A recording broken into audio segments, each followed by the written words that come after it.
This episode of the podcast is brought to you by Biotropic Labs. Biotropic Labs is a company that makes its own natural and healthy custom formulated sports supplements. I tried them out. Paul has also tried them. We both like how we feel on them. It dramatically and positively improved our performance, allowing us to train and work out at a much higher level and with much more endurance. His products are built around a blood support and oxygen delivery. To learn more about their products, please visit them on the web at biotropiclabs.com. At checkout, use the promo code UNION10 to receive 10% off your order. Your order is also backed by a 30-day money-back guarantee, zero-risk purchase. Again, that's biotropiclabs.com. Use the promo code UNION10 at checkout to receive 10% off your entire order. This episode of the Grappler Union podcast is brought to you by BJJ Tees. Go to bjjtees.com, enter the promo code Grappler Union, and save 10% off all your jiu-jitsu apparel. Go to bjjtees.com today. This episode of the podcast is also brought to you by Strychnine Jiu-Jitsu, makers of vintage-inspired tees, hoodies, and rash guards.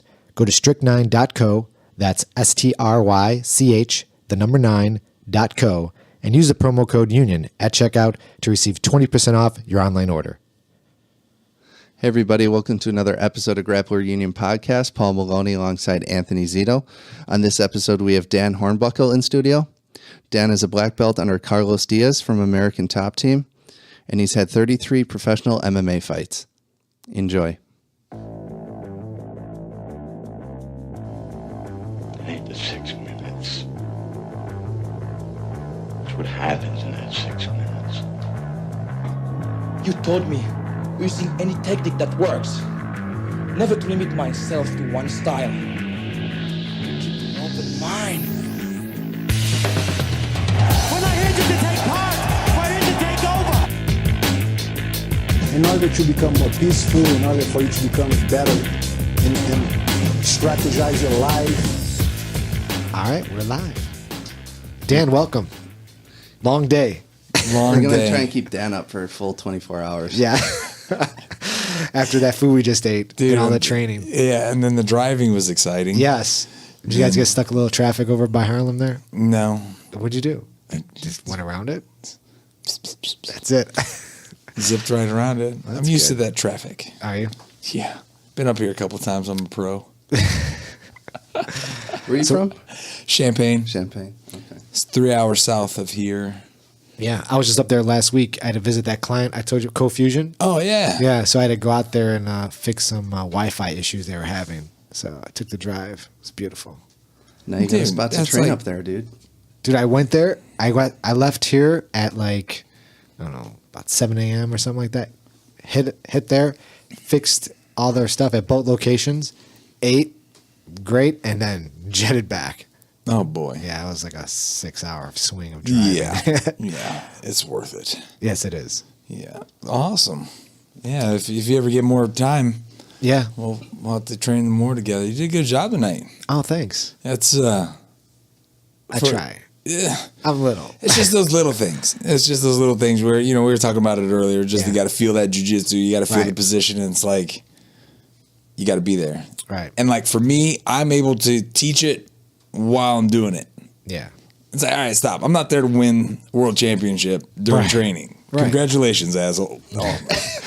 You can swear. Oh, you can't swear out here. Oh, Yes, my God. absolutely. You're going to have to bleep that out. Because I'll self-censor too. Like I'll be in the middle of the conversation and be like, that mother...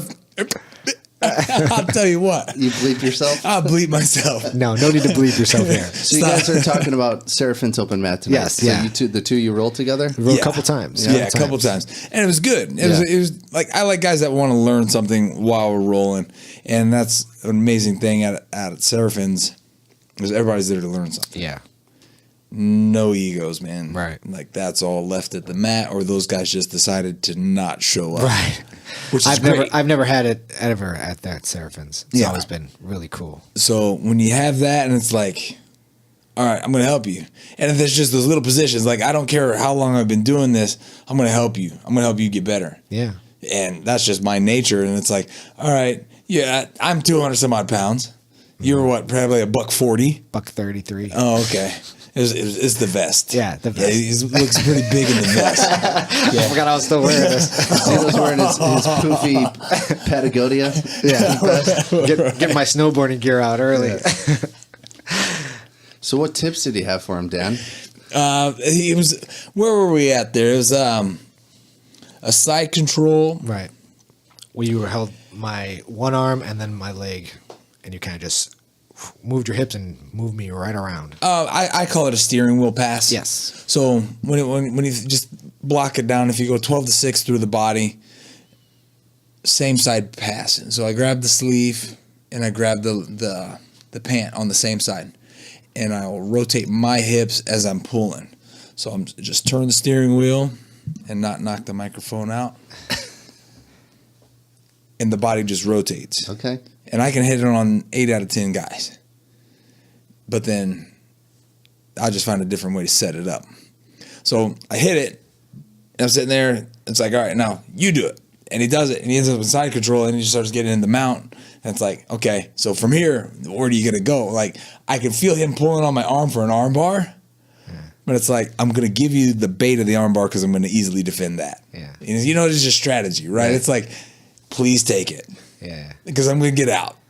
You give me any room, I'm going to just, unless you have it cinched up, which you didn't, but that's here nor there. Right. It's like, I feel that you want to go to the next position, but you're going to fall to the wrong position, or you're going to pull, your weight wasn't in the right position for what you wanted to do. Now, again, this is my approach on how I felt it. Everybody's got 100 different ways, and it's 100 right ways to do it. It's an art. It develops. It's your approach. This is just how I felt it at the time. Sit back on the hip. Get me to have, now I'm carrying you, and that arm's coming back, and I'm laying, he's perpendicular to me. He's going to sit up, put the pressure on the knee, or his hip pressure on my hip. Right. And that free leg's going to float around my neck. He's talking about a setup I did that he helped me get him into a mounted triangle, basically. Okay. Yes, Yeah. off that arm bar. Off the after the overhook. steering wheel I had pass. yeah, right, yeah. And pulling that arm up. Which, he would have easily just swept me right off, but he's like, you have to put your hip down on top, Right. and then, what'd you say? Wipe my ass on your chest? Yeah, the butt wipe. The butt wipes. The butt wipe position. It's There like, you go. What? Yeah, like, scoot your butt across my chest and leave this little streak of poo on my That's what he chest. said to me. I'm like, okay, I'm always going to remember that. Yeah, And that's how I'm going to remember that. And that's, how would you not remember that? Skid mark on the chest. Skid mark on the chest. skid mark pass. That's right. It is done. And it's like those little positions like that, and I had to come up with little ways to remember it, because for me, that's how I needed it. Yeah. I needed to create like this, what is it? What did Frank Shamrock come up with? The MMA book for dummies. Did he really? It's something like Yeah. that, right? Oh, God. Yeah. Talking about the most dangerous man in the world? Most dangerous. Anyway, you're sitting in the room with the most dangerous man. That's right. That's right. Where were we? Well, how are you as a Skid learner, mark. Dan? As a learner, okay. So yeah, like I needed to have a visual learner, Yeah. and I need analogies. So for me, but I also soak things up like a sponge. Okay. So as soon as you show me something, I'm going to do it, reckless abandon, until I get it done. Yeah. And that's it. It's like, all right, do this. I'll do it. And if I fail, I fail. Okay?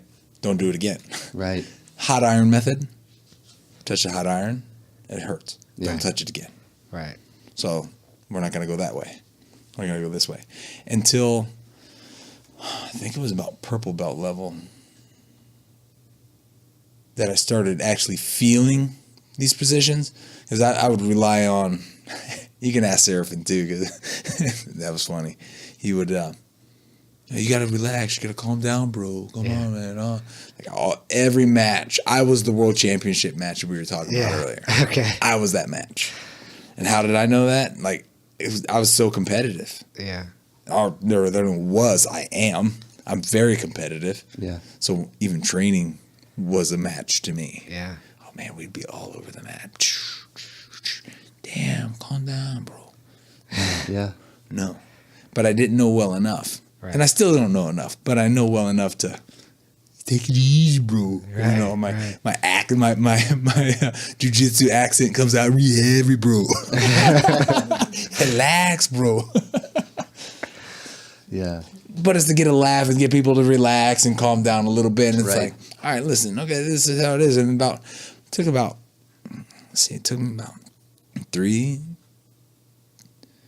about 8 months, about 3 to 3.5 years to get my purple.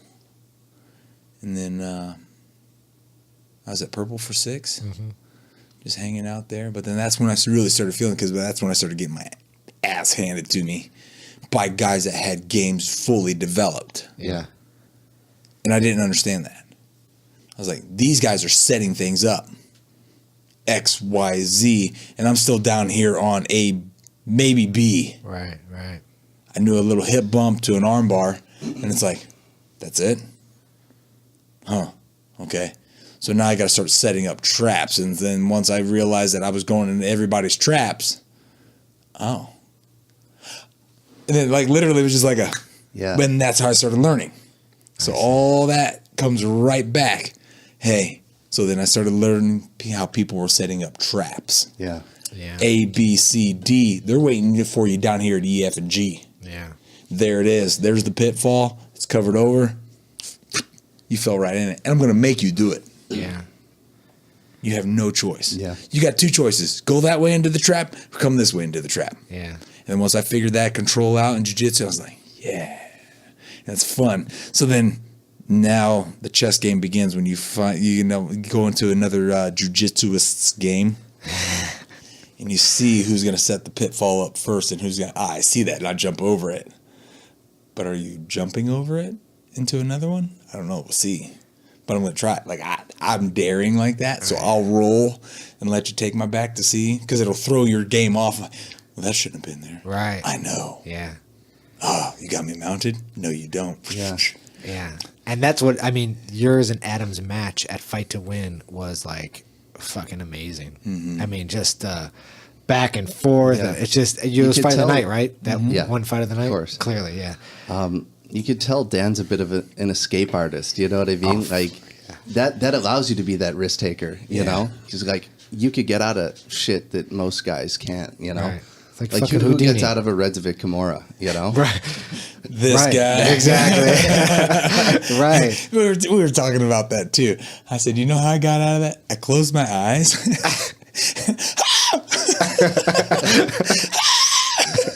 Just started screaming. Popped the leg off my head. I just started reaching. I was trying to get off the mat. Yeah. I didn't want no part of it. I seen it coming. right? It's coming. That worked. No, but I felt I was just off, and his game was so on that I was just a half step behind him, I see. and he's that good. Yeah, And I was just like, man, I'm gonna have to pick something up differently. And for me, being such a competitor, it's like I'm defending submissions. That's not how you win. Right. We got to be offensive. And I can be the risk taker, absolutely. But not at the cost of my arm against Adam. right. He's stronger than he looks. And he looks pretty freaking Right. strong. He looks Like, right. at weigh-ins, I was like, yeah, okay, this is going to be a good one. I'm not worried about you. But then I seen him on the mat. I'm like, he grew for like 2 feet. No. There's no way you're taller than I am. Yeah, that's always the case when you're about to go into comp, right? You always look at your opponent and go, "God, the guy's so huge." You know, Yeah. it's like the exact same size. The lighting and the camera angle, I Right. guess, was just like, whoa, he's huge. Okay. Like, I remember him having soft hands at weigh-ins. He didn't have soft hands during the match. No. I was like, oh, he's going to be gentle. It's going to be the gentle art of jiu-jitsu. Right. There was nothing gentle about that match. Yeah. We were, the way that he tried to toss me, Yeah. to hit it into the foot sweep. Yes, I seen it. I seen it coming. I'm like, yeah, he's gonna try to outpower me because I felt that little surge build. Yeah. And it come, and I'm like, nope, here you go. I was standing there next to children, and these two ginormous guys like stopped at the edge of the mat for that throw that he's talking about, and we all went, and everyone's like, grab the children. And I'm like, all right, let's move the children away from the corner, from the edge of the mat. Did you back up? I mean, yeah, I freaked out a little bit. You gotta rush the mat and put your hands up. Oh yeah, I'm not gonna Race, 6'4", 200-pound guy. Come on, bro. And two of us coming down at the same time. Yeah. He just used one hand. Yeah, right. I got this. I got this. I can't believe you slammed him, bro. Yeah, that was intense. How do you pick that guy up? With last resort. Yeah. That's really what I'm just going through my head. I'm like, all right, I'm trying to break his guard, solid, and then I know once I pass, or if he can get half, that's where he wants to be. Yeah. I already got swept out of it. I was like, I was so mad. I was like, because I'll create scrambles. Okay, I'm technical when I have to be, but for me, the fun of competition is that scramble part. Yeah. And I'm going to catch you up, and I'm going to be at the head of it. So that's why I sat in this quarter guard. Just like, hey, I'm going to just hang out right here. I know he's going to reach for this, and I know he's going to go here. Right. But then he sat up and grabbed my belt. I'm like, this isn't where I want to be right now. And then got pulled over. And he even heard it, and I was like, damn it. I was cursing. Shit. You were talking to him during the match? Oh, yeah. And it was more talking to myself out loud. Right. So I had this issue with inner dialogue. Okay. You so have none. You just say it out loud. So, well, in the MMA matches, Perfect podcast guys. Right. And then in my MMA matches, I would have that inner dialogue to myself. Hey, Dan. Hey. You're in an MMA match. I know. We're going to have to do something? We will, maybe. We'll just see what happens. He's hitting you. It's okay. We're defending it. We have a hard head. Oh, okay. We have a hard head.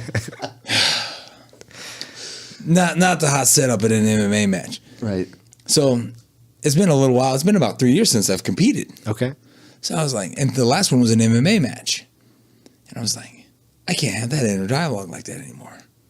So kind of this match was like that coming out match of competition, or not retirement, but kind of that layoff. Yeah. And you're coming back, you're coming out, and you're like, I'm going to have some fun in this match. Sure. You know, we'll get to the walkout in a minute. Yeah, please. But we definitely have to get to that walkout. But then I was like, we need to, the inner dialogue needs to come out. Whether he responds or not, this is totally on him. Sure. Let's see how much fun he wants to have. Right. So when he swept me, I was like, shit.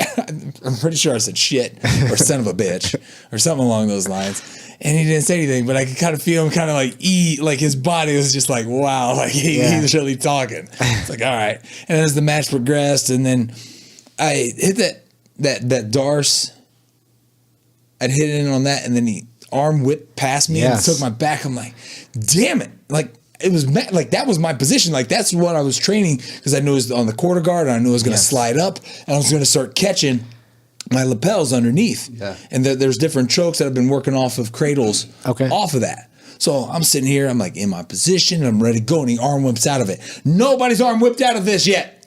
I thought that was deep. I thought it was deep. When he did that, I was like, what the fuck did he just do? I was pissed. I couldn't believe he got out of that. And then after that happened, then he sets up that armbar, or that Kimura armbar in that transition. Right. And then my butt, and then when he stretched me out, the only thing that saved me is that I finally got my shoulders on him, and I drove him, and that took pressure off.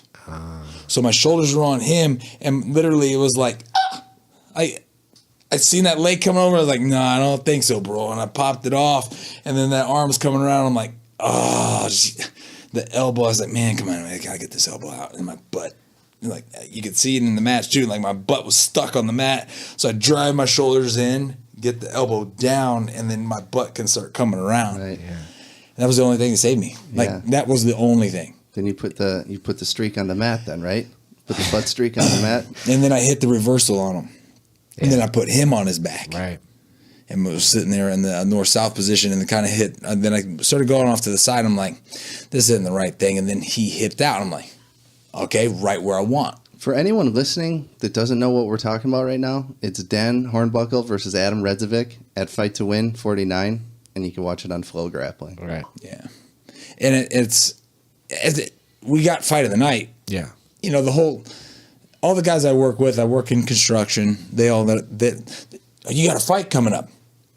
It's a jiu-jitsu match. So you got a fight. Yeah, it's a fight.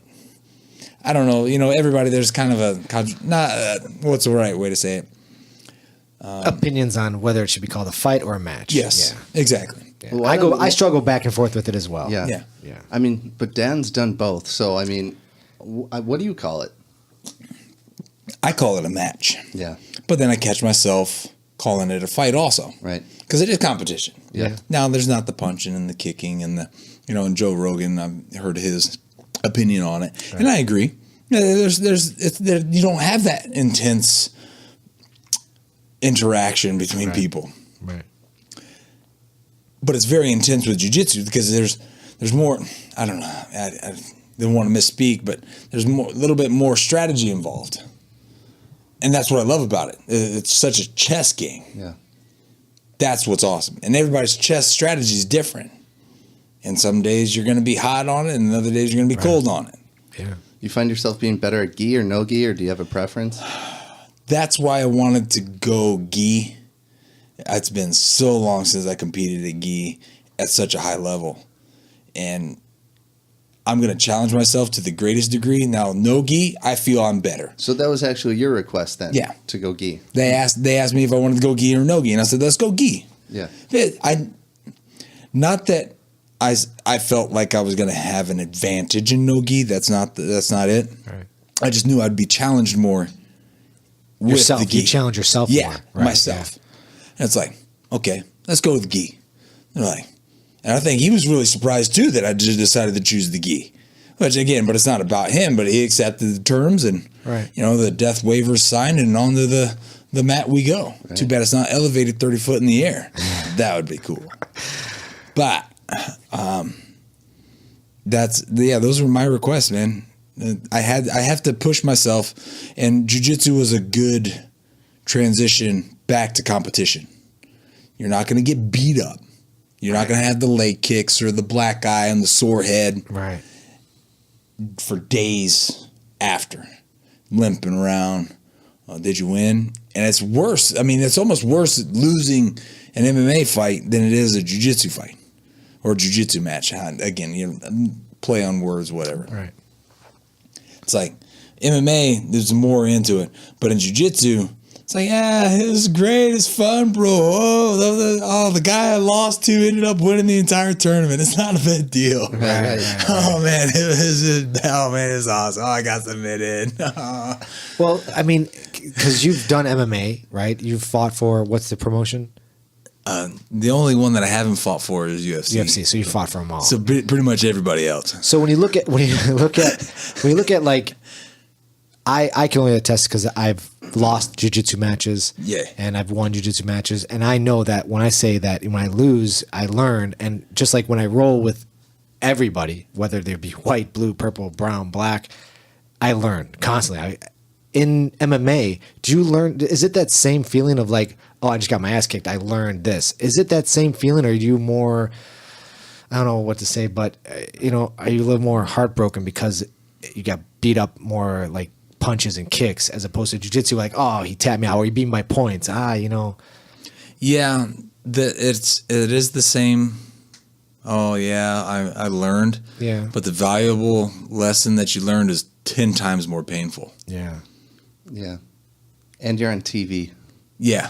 But the recovery, like you were saying, I mean, weeks to recover from an MMA fight. Like, so let's put it in perspective. The first time that I fought in Japan, I fought Mike Pyle. 2 Americans fighting in Tokyo soil. It's a tough dude. Yeah. Yeah. I was on like a 13 or 14 fight win streak. Wow.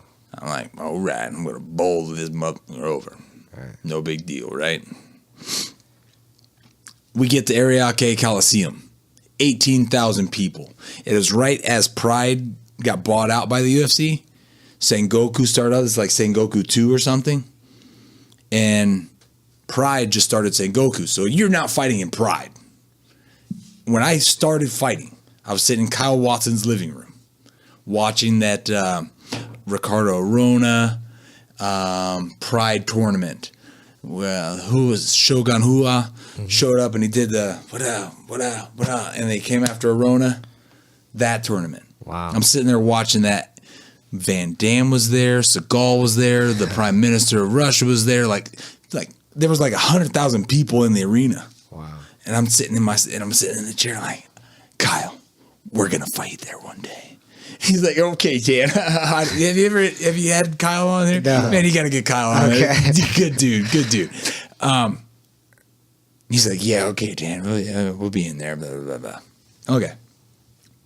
That segues into another story later. But 18,000 people.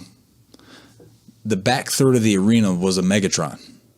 Shower curtains, the sparklers. Every step you took was a pyro. So boom, boom, boom, boom, boom, boom, boom, all the way out to the ring. Dead silent. Yeah. Everything you did, people are watching it like in, you did something cool. Back to quiet. Right. Hear a pin drop. Right. You can hear your corner perfect. As where it's here, kill him, bust him up, blah, blah, blah. All the ignorant shit that they say. So bad. It's another reason why I love jiu-jitsu, because Stand them up when they're in full mount. Stand them up. Right. I'll yell that during jiu-jitsu matches. Crowd pleaser, let me tell you. any of those jiu-jitsu guys that cross over into jiu-jitsu or in MMA, and it's like they get that, you get a death stare, and it's like, I got you. That's funny. Anyway, stand them up. Huh? I get a kick out of it. I think it's funny. So then when we were sitting in that match, and it just gets to a point where it's very eerie. And he submits me with 10 seconds left in the first round. My win streak's over. Mm-hmm. I got submitted with jiu-jitsu, and that was my first loss. It was a triangle. He put me in a triangle. Wow. And it was slapped on fast and tight and quick, and my head was about to pop off my shoulders. I think it was a blue belt at the time. But either way, not the point. I was just like, wow, what did I learn from that?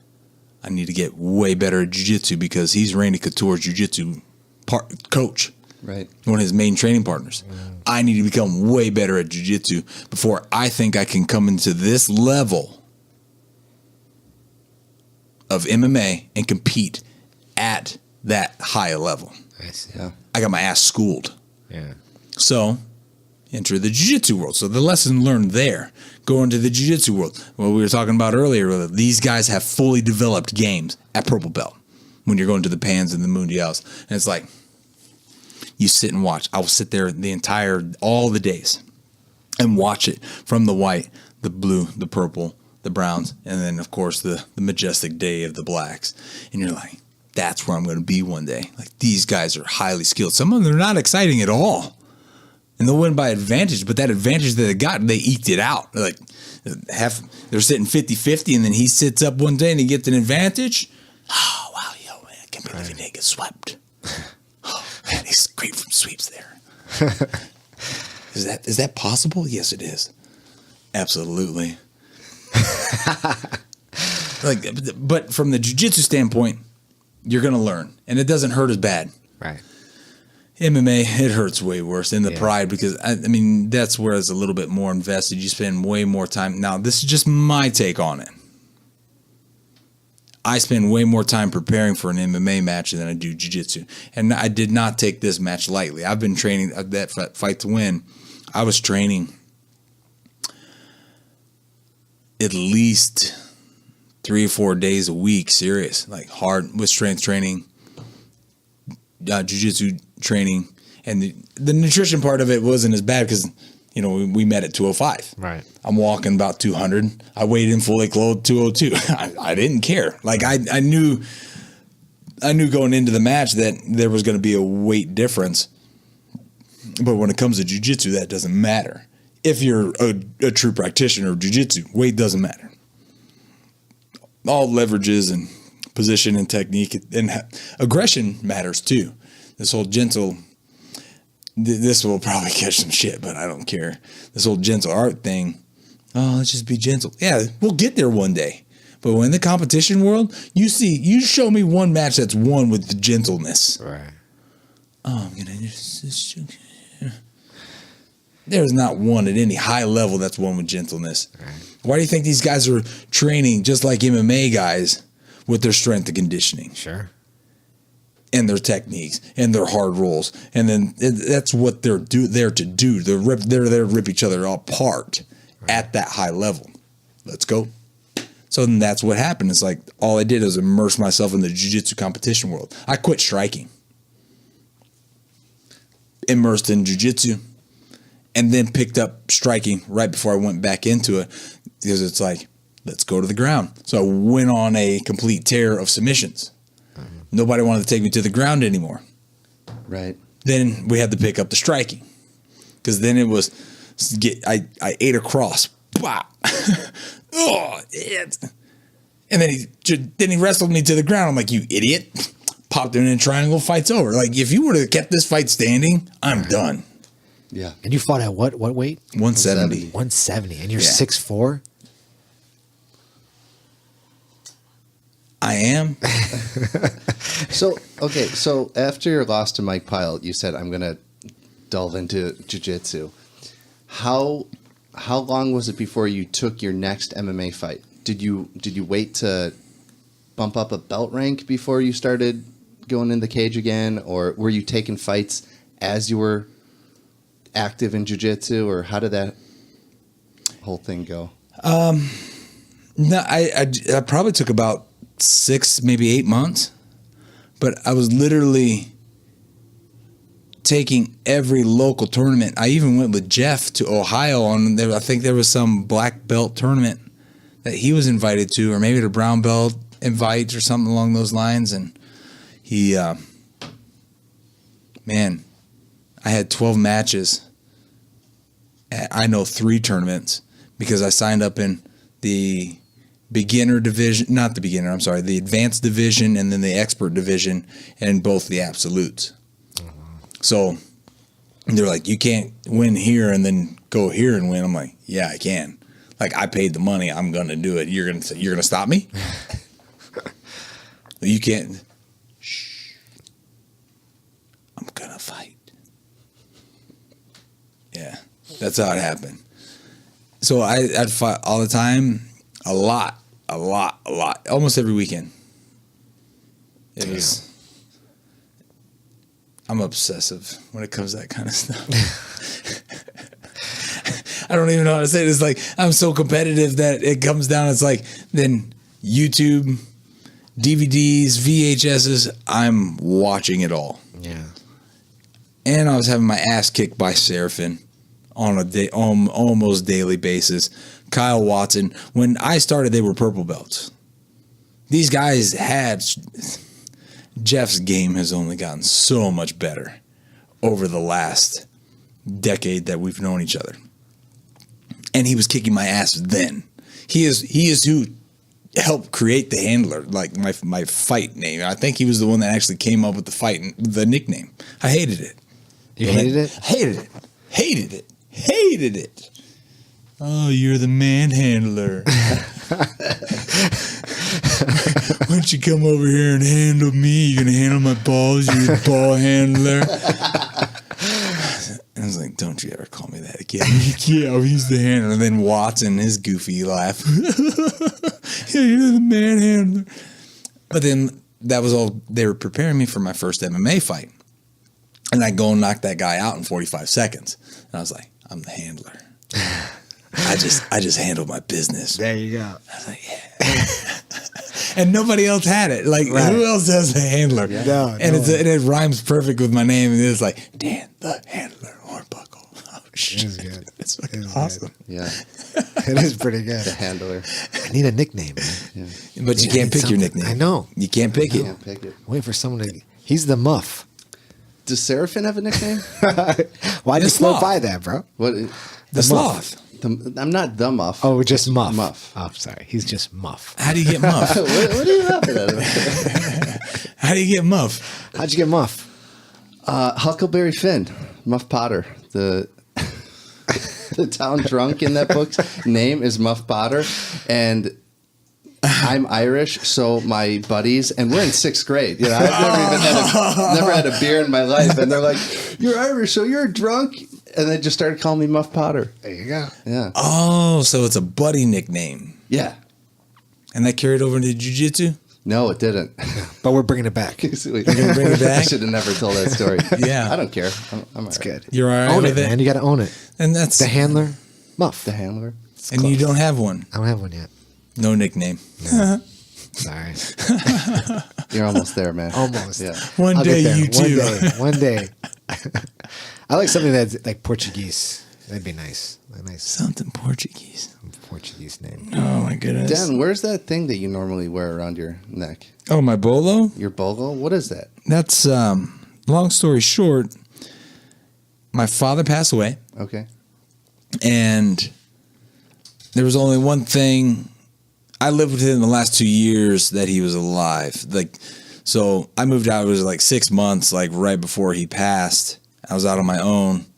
And when he passed, I only wanted one thing. It's like I lived with him for over just about 2 years. I didn't need anything from him. Got the best part of his life. So took the bolo. And then just started just wearing it. He taught me how to box. He taught me how to compete. I mean, there were so many things that my father taught me that's a reminder to me every time. And, you know, the part of him is there to compete with me every time I step into the ring. And in any combat situation as well. I mean, he taught us more than competition, but it was a huge influence for the competition. Interesting.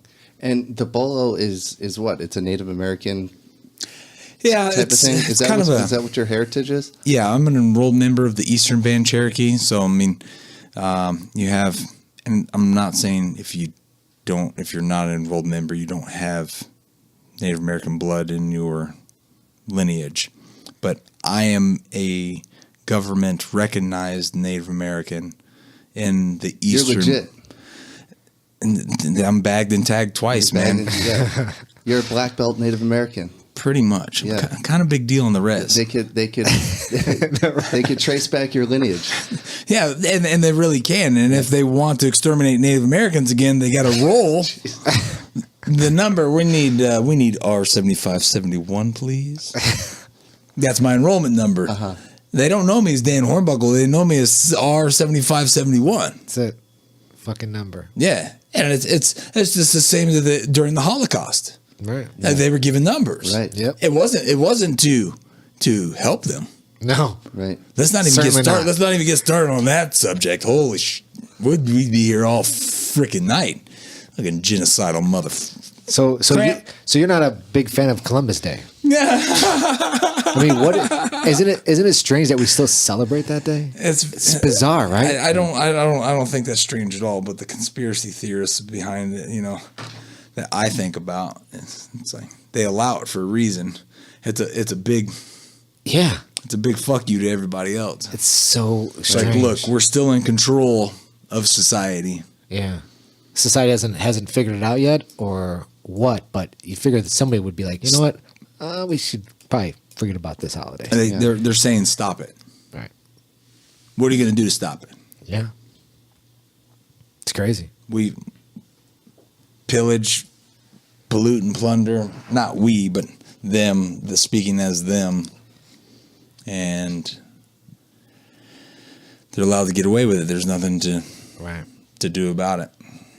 And if you speak up against it, then your number's going to be called, literally, and they'll find a way. So you got a number. How's that whole process even work? 'Cause I'm not even familiar with the whole process of that. So the way that the process worked,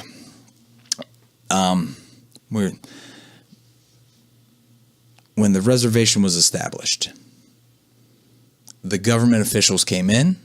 They set up a table. Your family was ushered down.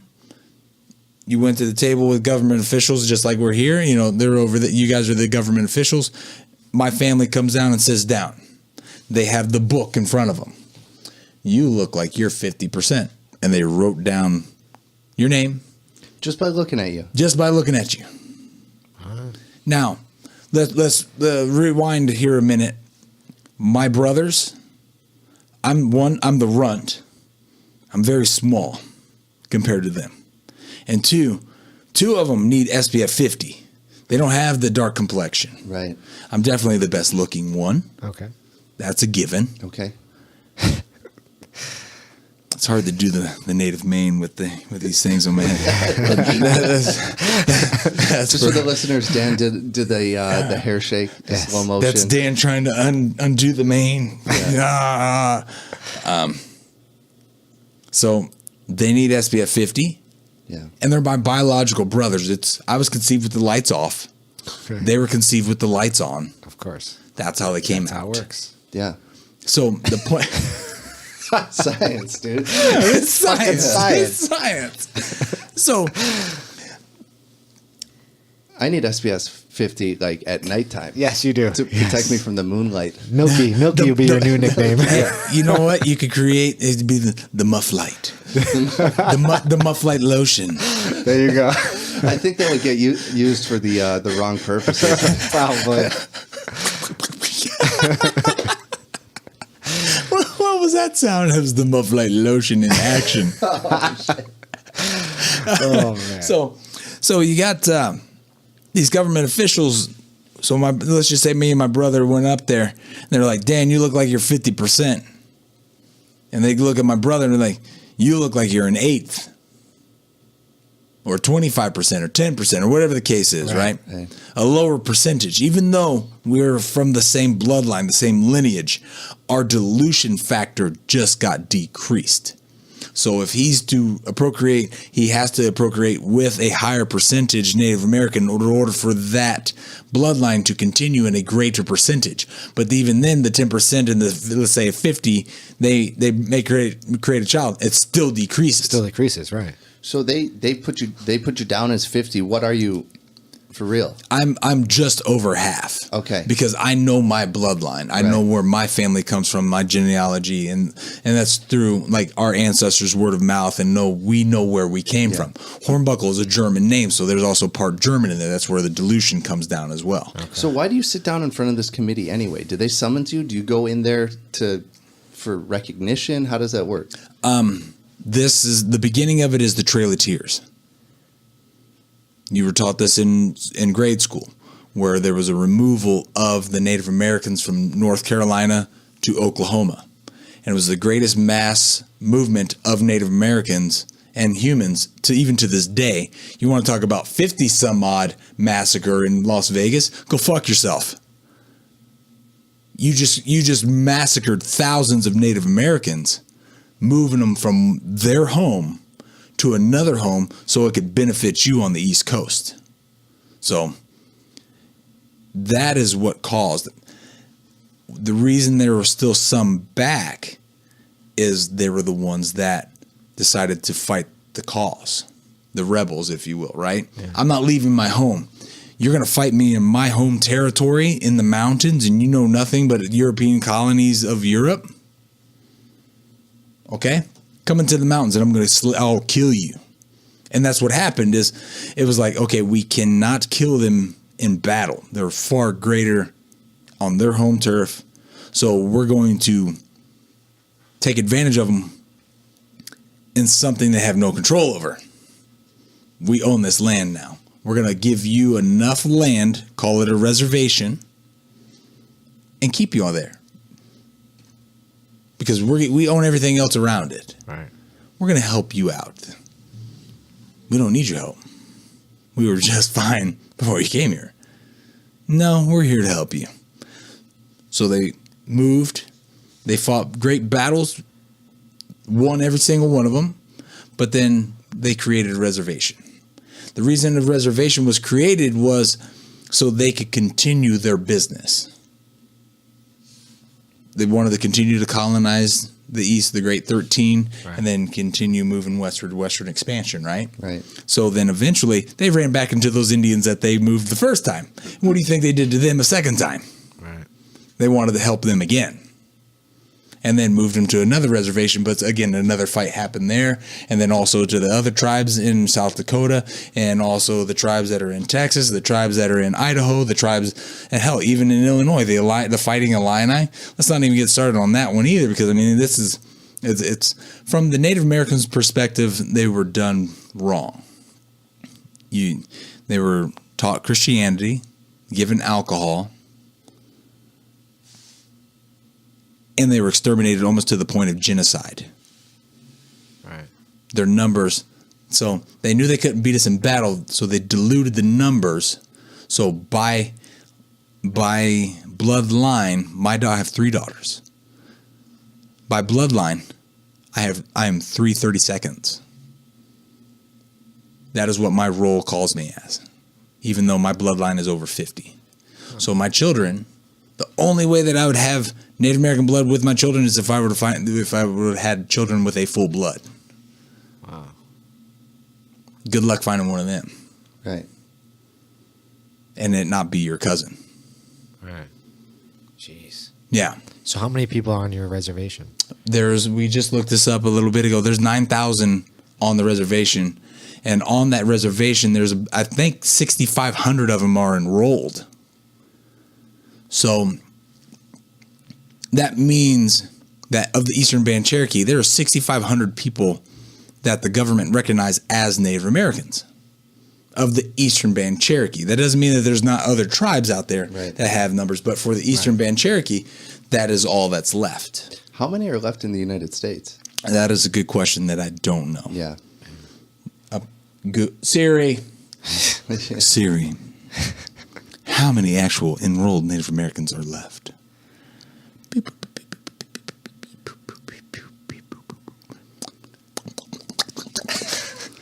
Got that muff lotion again. Oh, wow. Take a guess. I'm gonna Enrolled? guess. I'm gonna guess. I'm gonna go with 400,000.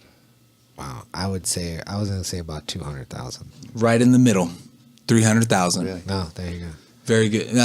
Like that's not a lot of people. No, it's not a lot of people at all. Yeah.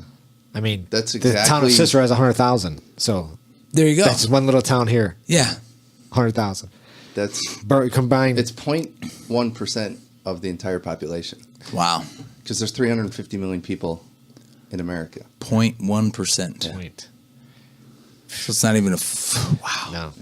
That's So- is there any like marrying like between tribes? Yeah. Like there's Oh, yeah. arranged marriages? Oh, that doesn't I happen don't know. with the- I mean, those politics like that, I'm not sure of. But It now could be. you visit tribes, right? And Yeah, there's the different tribes I visit are to because you do and- speaking engagements with them because of promoting your Heritage. no, he's more like a motivational speaker, if you will. Yeah. I hate saying it like that, but it's kind of like a positive role model. Right. And it's like, I'm here to speak, to share my message that you can achieve these things. Just because you come from something of nothing doesn't mean that you have to continue to and have nothing. Right. Just because you lose doesn't make you a loser. Right. Just because you fall down doesn't mean you can't get back up. Because what you told me at dinner was startling. Like the suicide rate. Yeah. It's incredible. What was the percentage? Yeah. That's about 32% Wait, what? of Indians at Pine Ridge, on the Pine Ridge Reservation in South Dakota, they're wanting to commit suicide because it's so poverty stricken out there. There's really literally no good way of life for them. Right. On these reservations, you're given enough to survive, Right. not to be successful. Right. So that's my message, is just because you here's your rations, Right. doesn't mean that's all that does not define you. Right. So going back to my father, that at the time, man, there's probably way fewer than there are now.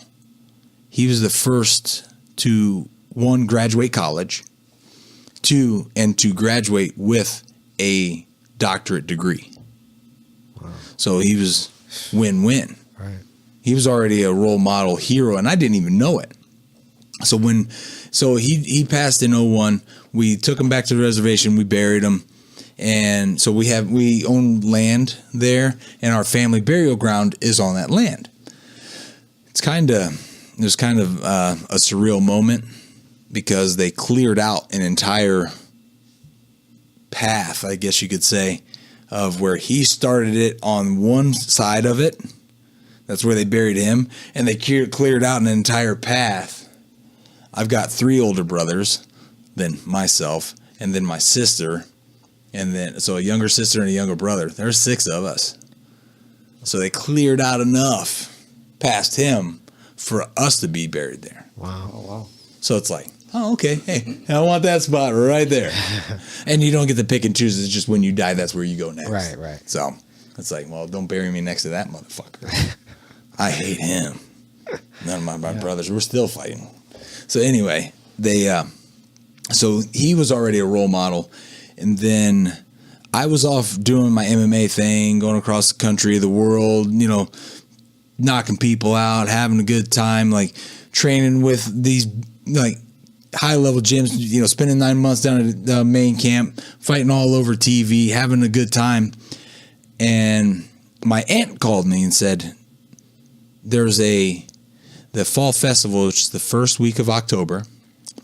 It's a celebration of the fall season going into winter. So it's a big collection of all the foods getting ready to prepare. So it's kind of the last meeting of all these people before the snow comes. Because then you're locked in to when heavy snows hit and in these mountainous terrains, you're not going anywhere. Right. Steep grades, you're not going anywhere until the snow goes away. Yeah. So it's kind of that last gathering of the people. Let's have a good time. Now you're going to go back into the mountains and you're going to kind of just hang out until the seasons change. It's like that. So my aunt called and said, the fall festival's going on, and every fall festival has a theme.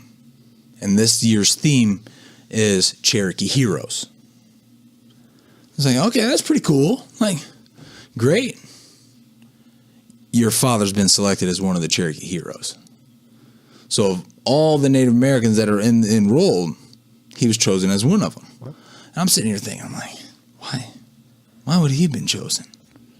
Like, I guess I could see it. Okay, I get it. I understand. He's very highly educated, created a life, and moved away. So he should be sung proudly about that. Like, there has to be more activists on the reservation doing things, this and that. So then I was like, all right, I was laid off at the time. I was fighting all the time. And in between fights or something, I was like, okay, let's take a couple of days. It's been a while. I think this was 09, 08, 09. I went back and seen the display and just read all the accolades. And half of them I didn't even realize that he had achieved. Oh, wow. Because he didn't brag about it. Right. He didn't go on the podcast and be like, hey, I did all these great things. Yeah. No. He kept it to himself. Yeah. And I was like, huh, okay. Oh, so he had 2 doctorates. Oh, one in veterinary medicine, one in physiology. It's like, okay. Holy shit. Yeah. And other degrees and blah, blah, blah, blah, blah. And it's like he had milk crates full of these degrees. And he's like, and he graduated at the top of his class at the University of Pennsylvania. Ivy League school, top of his class, no big deal. Wow. I was like, he goes, yeah, you see that degree on the wall? It's all written in Latin. Because I don't even know how to read it. He lied. He could read Latin. Damn. I'm like, screw you, dude. Like, whatever. Yeah, you see that one? It's from Brigham Young University. Yeah. think I ordered that online or something. It's like That's taking humble too far. yeah, right. yeah. It was like he tells us these stories too that he was like, and this one was when I just went back there, not this year but the year before. He told us the whole time when he was preparing for football, he'd worked and he trained in football, and while he was cooking, there was this concrete pillar that he'd sit there and he'd smash his forearm into, preparing for the football season because he was a lineman, so he was toughening up. Damn. Like, we were looking at one another and like, he's full of shit, man. He don't know what he's talking about. So the whole time I tell pretty good stories, but he told really good stories. Right. People loved hearing him talk. And it was just the other day I was actually walking out of one of the mega marketplaces, and this lady's like, "Aren't you Dr. Hornbuckle's son?" I was like, even still to this day, he was a veterinarian. Yeah, so yeah. this is what they're like, "Oh, he took care of our cattle. Oh, we loved him, and he was the best veterinarian." I mean, like, it's like, what is it? In 01, and we're in 16 years later. People are still saying, "We miss your dad." Oh my goodness, all this, and I'm like, that's a very good feeling to have, to know that your dad was a role model like that. Yeah. So to have the Cherokee heroes like that, and to tell him and have him telling these stories, Kind of like that movie Big Fish. Was it called? Do you remember that movie? You probably remember that, right? Big Fish. That was it had like this, like, you didn't know if what was real, and then the guy passes away, and then all these people came to his wake. Then the children were like, "Oh my God, all those stories were real of like the circus and this and that." It's just fascinating. You remember this movie? No, I don't remember that. It's I'll have to check that one out. I think I recall something coming out about that. Yeah. So he would tell us these stories. It's so far fetched. He was wrestling orangutans, and he would like knock down these briar patches and practice his football drills in the briar patches, barefooted with just a loincloth on, crap like that. Like, he's so full of shit, man. It's like I'll tell some stories, and it's like, when I start a story with "there I was," and I end it with "true story." Right. Like, I have to convince you that this is a true story, so it's full of shit, and we laugh about it, no big deal. But his was serious all the time. Yeah.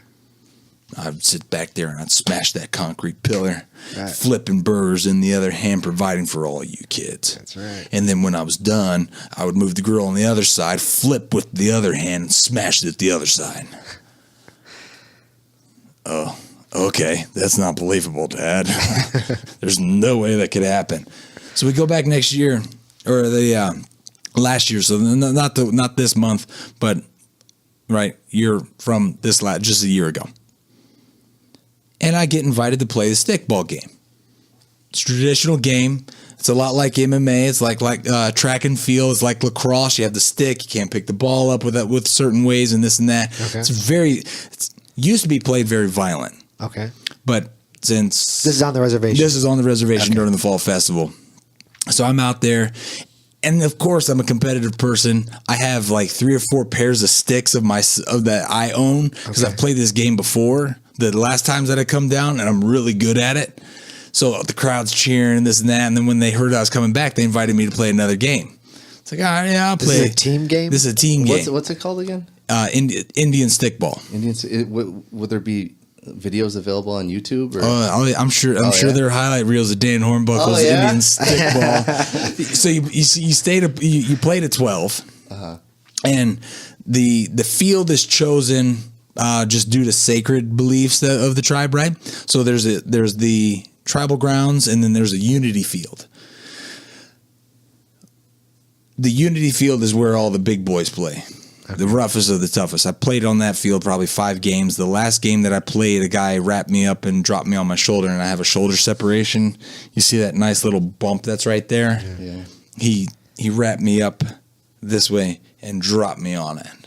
And so it's like tackle? Like he tackled you? It's anything that goes. You play the way you want to get played. Wow. So you play with these sticks. They're about 2.5, 3 foot long. For some of the runners, they have them smaller. Then there's the linemen. So there's it's like rugby, lacrosse, MMA, football, all these sports all wrapped into one. And the only rule that is there is how you pick the ball up off the ground. You have to scoop it up with your stick because there's a net Okay. On the end of the stick. I'm looking at it right now. Yeah. Yeah, it's a vicious game. Like It sounds vicious. There's matches. There's matches there. I remember seeing them as a kid. We would go back during the fall festival, and I remember watching the elders, not the elders, but the old games played.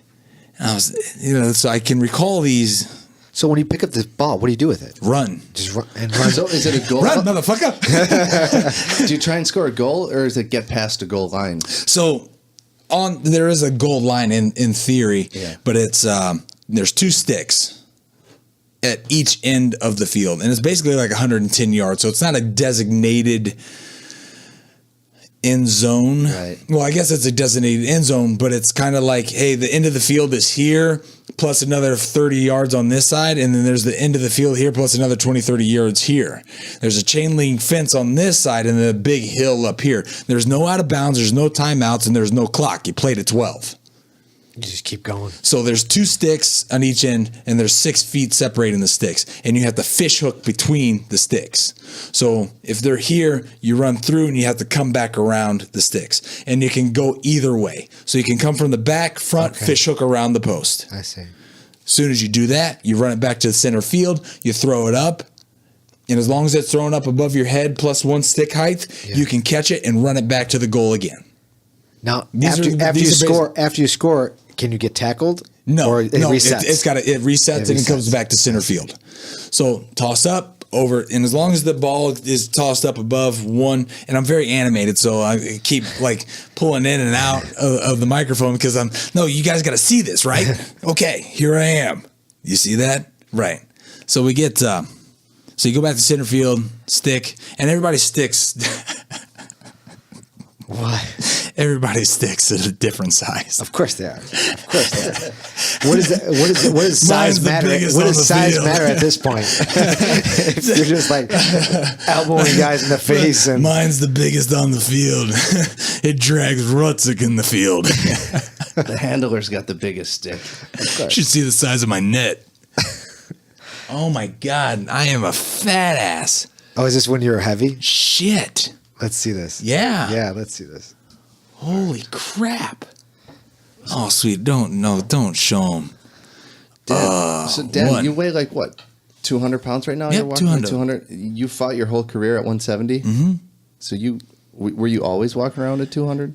No, I walked around 185. 185. Yeah. Still like a pretty good cut. 15, 20 pounds every fight. Oh, yeah. This is a good cut. How'd you used to cut? Wait, is that him here? Yeah. Get out of here. Yeah, bro. And that's fairly thin. Oh, my God. That's about 240 right there. Holy cow. And I didn't realize I was that big. I got up to like 270, 275. Damn, what were you eating? Everything. He's everything. Yeah. I was eating my feelings. Oh, yeah? Oh, yeah. Oh, yeah. There's been some, the last 3 years have been really rough. There's just been some personal stuff going on, and I went away to work in Iowa at a fertilizer plant, and we were working 80, 90 hours a week, no place to train. Man. So food, Yeah. the only available food was the fast food on your way home that you ate, and you got enough to eat that night, and you got more to take with you back to work the next day. Right. So then no place to train either, cramping up. And then you guys don't wear shirts? So you're on the field without shirts? No, you're on the field. Shorts just and a stick. shorts, and you get tackled down, and then the little grass blades cut your arm, and you're just itching all over, and it hurts bad. Just hurts. But so those sticks, there's no rules. There's literally no rules. There's 2 guys on each team. They're called drivers. That if they think something is getting too out of hand, Yeah. they carry these like 8-foot switches. And they'll crack you across your friggin' back. The enforcers. Yes. They're the goons. What? Yeah. Yeah. It's friggin' vicious. So they'll crack you across the back. And I've seen these guys, the one guy will come in and he'd come from behind and put this guy in a chokehold. He grabbed a stick and put it around the guy's neck, was sitting there like choking on the guy. And two of the drivers, and they were taking alternate like whacks, whack, whack, whack, like 4 hard whacks, 2 from each one, and he was still choking the motherfucker. Wow. Yeah. He had huge friggin' welts. One of them started bleeding, coming down the back, and he was still choking them. So how long is a normal match? So 1st to 12, but how long was it? I mean, you're really looking at about an average of half hour, 45 minutes. Wow. Okay. There were some games that we were done in 15 minutes. Okay. Now you pick your team, or you have? Depends on. So the whole point of stickball is the towns. So the reservation is split up into 7 towns. Okay. Those are the 7 clans of our tribe. Now the towns, originally stickball was created to settle disputes between towns. If Paint Town had a problem with Wolf Town, somebody stole cattle or the girl or whatever the case is, there's a lot more involved into it. So they would create a challenge. They would issue a challenge to that town. There's a whole procedure to it. This way back, the town has to announce it. They have to receive it. Then they have to answer it back. Then they have to confirm it. And then they work out all the details. Wow. Meet you at Unity Field at this time. So it was to solve issues between towns. Settle a hash. Yes. Wow. So they were there to hash it out. Yeah. The terms were how many men you had available. So there's not a set amount of men that was going to play other than, let's say, if your team had 10, mine had to have 10. I see. So even if you had 20 men on your roster, if I only had 10, your only 10 would match my 10. Right. So everybody has a pair. Right. So it's only ever going to be played by equal numbers. There's no substitutes. No.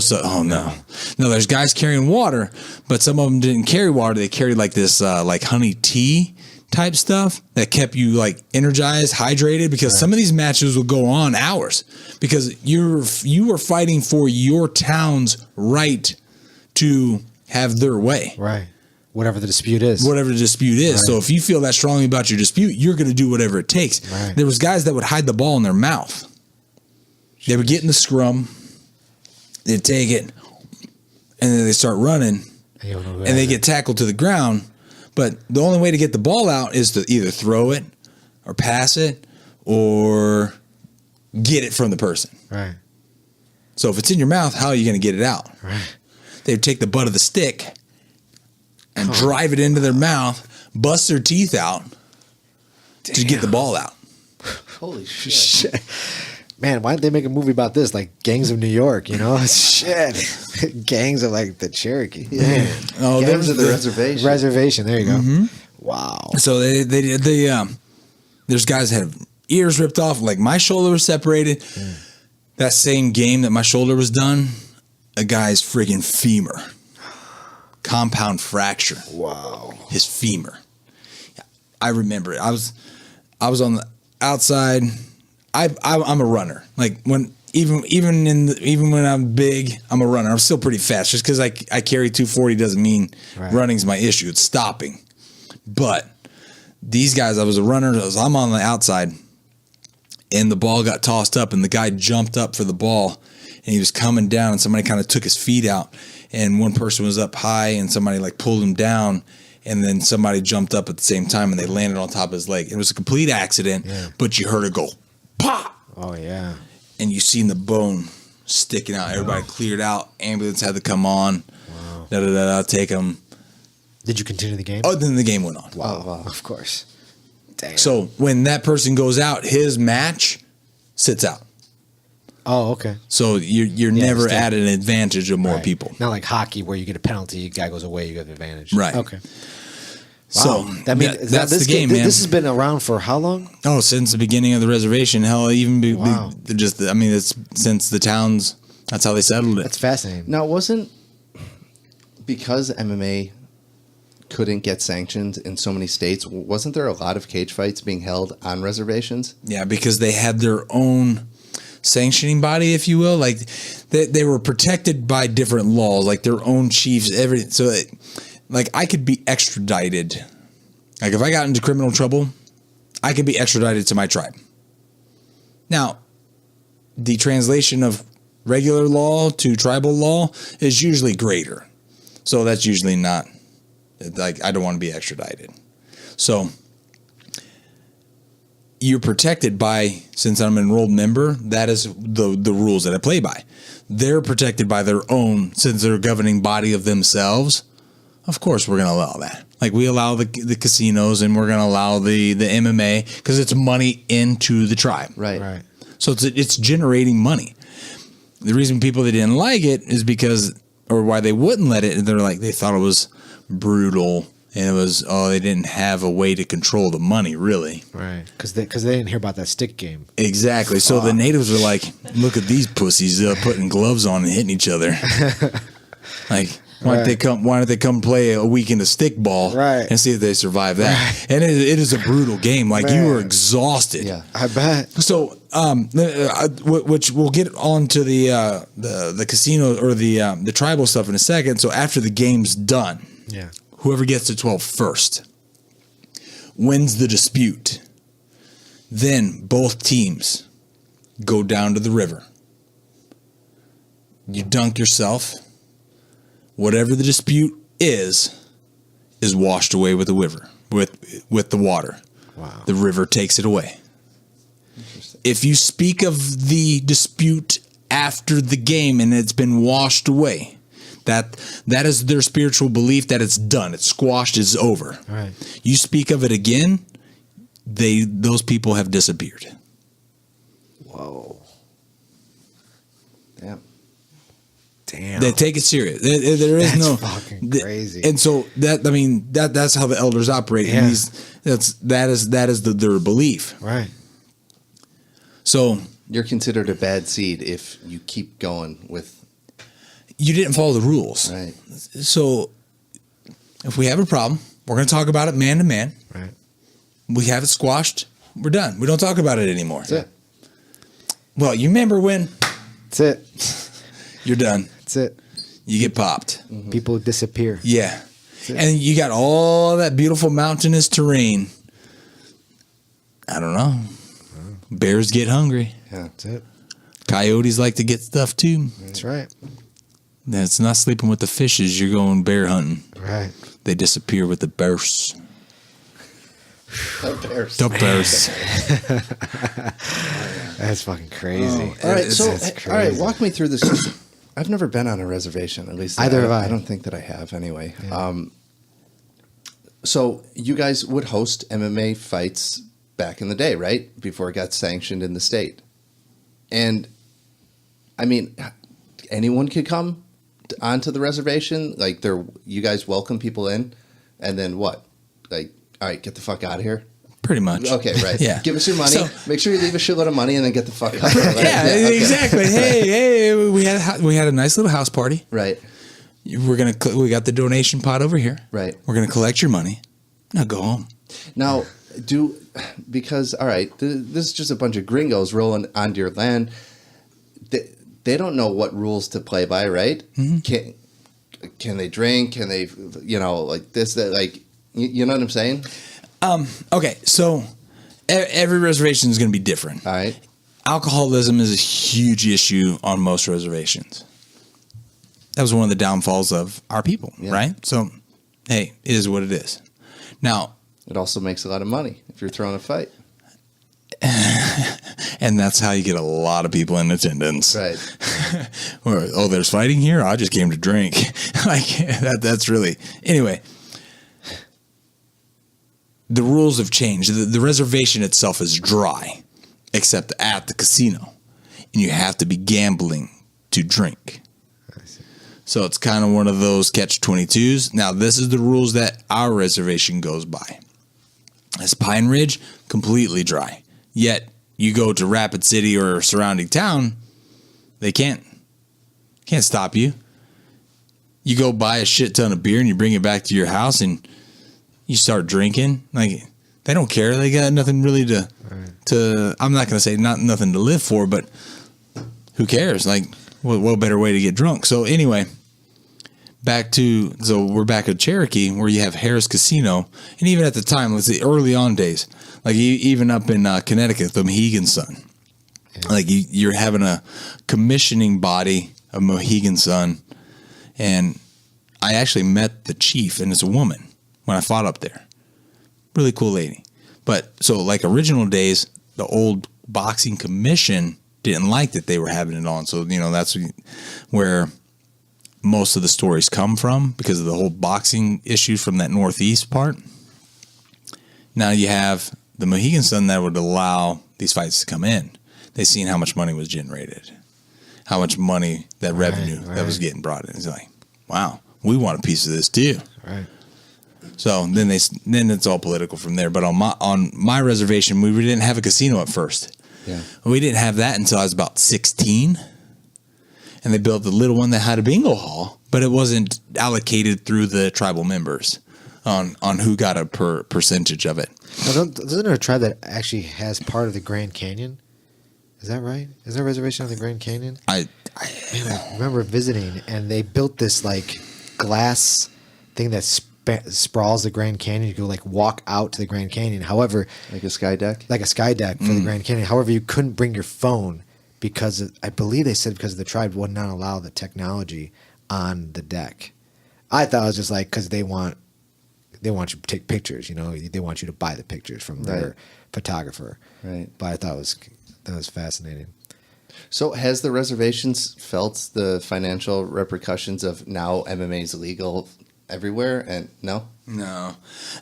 Times advance. Now with the casino that's going on, now they bring in country singers, they bring in performance people, basketball events, or whatever the case is. Hell, the bags tournaments, they call it cornhole or whatever. Yeah. Like national tournaments are being held there. That's a real thing? Dude. Come on. It's freaking huge. It is. It's dude, huge, it's a dude. thing. Is Dude, it? Yeah. Dude, bags getting tossed all day. Really? Fucking Karate Kid Tri-Valley bag thought tournament. of that. I mean, I played with my dad and my grandpa, but I never know it was like a national thing. Bags is great. Yeah. Really? I haven't played in years, but I love that game. Is it called Bago too? Is that another name for it? Bags, cornhole. Cornhole. Wow, national. Fuck. That's a big deal. So Man. they've just found other ways to generate that money. MMA, I actually tried to get an MMA event to get into Harris. So Harris is a separate entity. Okay. Protected by the not the tribal council. Now it's kind of overseen and communicated with the tribal council, but again, it's a separate entity. Okay. It's just like a hub of Vegas got plopped, and so it's like we're bringing all these millions of dollars to build this facility. You guys are going to run it. You're going to do this. You're going to do that. But all the revenue and all this is coming here, and we'll give you your piece of the pie for the land that we've given. Right. So we get our piece of the pie. Everybody seems to be happy, and it is at that point what it is, right? So And that's tax free, right? No. No. You guys have to pay tax? What? I pay taxes on it twice. Really? I pay taxes on it from that part, from the tax part. So let's just say I get $1,000 from that for my percentage. Right.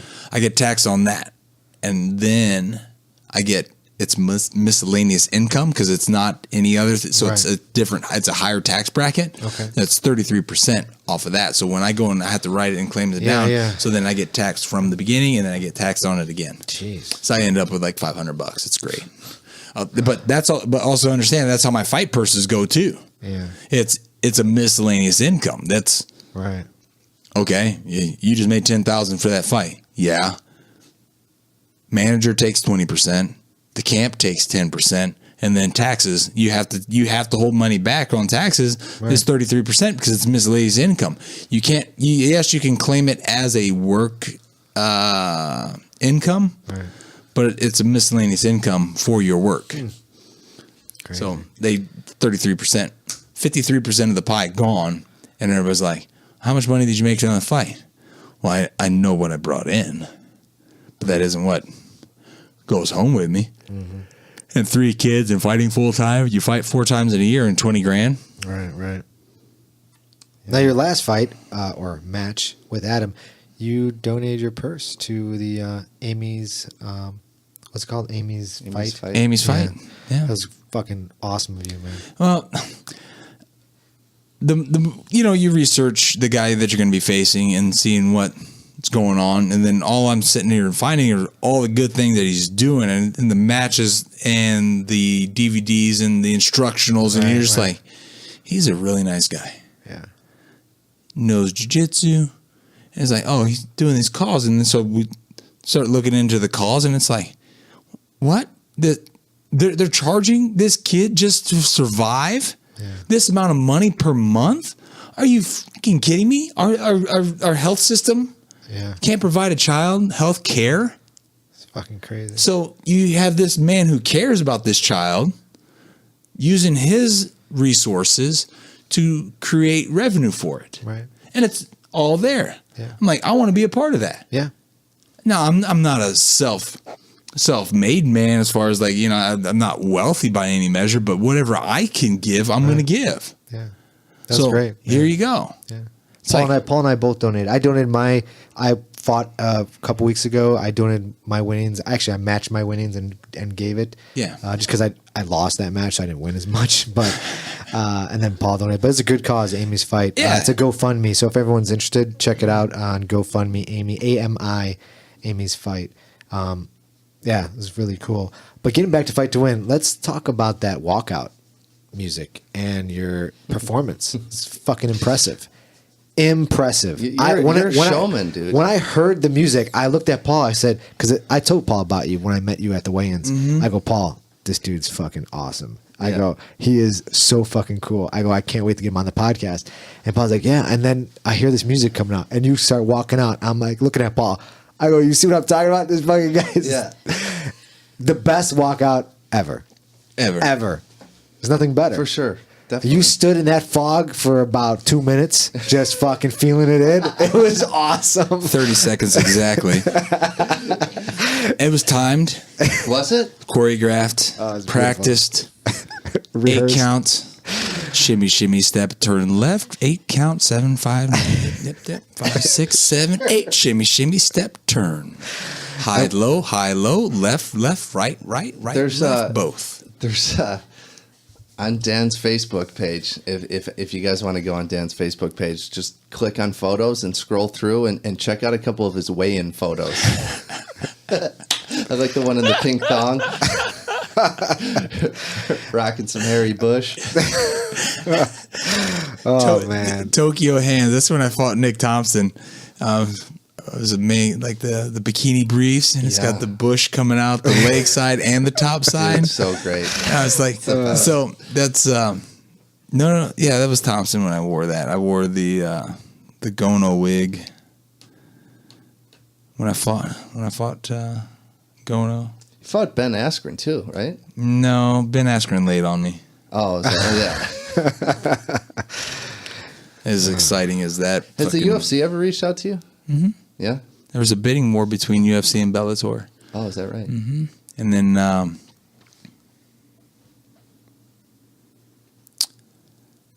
I was an alternate twice on the Ultimate Fighter. To go into the house. Uh-huh. So I was like, I'm not good enough to be on the fucking show. Damn. Bodog came knocking. Uh-huh. I was like, yeah, I'm going with you, Bodog. Fought all over the country. Fought in Vancouver. Wow. And then again down in Evansville. But that's... So you took it as an insult that the UFC was like, if someone gets hurt, we'll call you? Yeah. And you were like, fuck you. Can I take a potty break? Fuck yeah, dude. I gotta go to the bathroom real quick. Yeah, go ahead, man. Okay. Shit. Continue. I don't know. No? We'll put... What? Why don't you want to talk? Look at she's like running out of the room. She's like, no, I'm out of here. Back from the potty break. Are we back? Yeah. We're back on. Did you pee or poo, Dan? It was a little bit of both. Okay. One part, I almost pooed in this chair. I'm sorry. That's all right. That's okay. But it's just the technique for you to practice later on. Thank you. That's right. The streak. The streak. That's right. Your new nickname. No. Anthony the Streak Zito. Could it? Hornbuckle loves it. Look at his eyes lit up for that. Streak. A streak. Is that Anthony, the skid mark. Zito. and that's how so is that like a win streak? Is that what it is? Could be. No, it's a doo-doo streak. Dan Hornbuckle put a doo-doo streak on my chest. Anthony, and not the way and not the Stephen Cleaver or the Cleveland Steamer either. It's not even a good one. Yeah. Anthony, the Dookie streak. Zito. That's funny. Oh my God. So now, what are you doing now? You're teaching? What are you doing? You got your own place? What's going on? Man, I had to close my academy. I had my academy opened in Mahomet for 7 years. Wow. And went away to Iowa. That's just where all the work was at the time. Everything around me was dried up. What kind of construction do you do? I do automatic fire suppression. So sprinkler heads. Oh, okay. Okay. Yeah, I save people's lives. That's right. Good stuff. And so I do that as a trade in the construction world. Not a lot of it around at the time. Fighting pays well, but there's no retirement. Mm-hmm. And again, that was I was on a four fight losing streak. So it's kind of like, okay, well, you're only as good as your last fight. So 4 fights in a row, you're losing. How do you survive? And the academy was making ends meet, but it wasn't making money. Champagne's kind of a different town. It's not a Chicago. Right. There's like 74,000 in Champaign. Yeah. And we're on that outer edge of town of Mahomet. It's like 7,400 maybe of a little town or whatever. So you kind of have that town, and you have the name Dan Hornbuckle. So you have Champaign, you have Bloomington, and Champaign's 20 minutes, Bloomington's 45, Peoria's 90 minutes. So all these bigger towns, and the guys that are serious. I'm not a joke. When it comes to MMA training, there's no pussyfooting around MMA training. Right. All right, let's drill the technique here, bro. Let's do this. No. If there's a hole in your game, we fix the hole in the game. And then when it comes to training, then we get down with the get down. Right. And everybody knows my reputation. I like to get down with the get down. Like, if I'm going to train, you need to train the live part of it. Not the whole knock each other out crap, but neck down, it's going on. Yeah. Right. So, had the academy for 7 years.